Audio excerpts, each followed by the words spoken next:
ഈ ഒരു സോങ് ഇറങ്ങിയിട്ടിപ്പോൾ 12 വർഷമായി. പക്ഷേ ഇന്നും നമ്മുടെ മനസ്സിൽ ഈ ഒരു സോങ്ങിന് ഒരു പ്രത്യേകതയായിരിക്കും.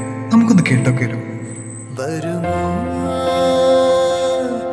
എൻ കൺകോണിലാ അണയൂ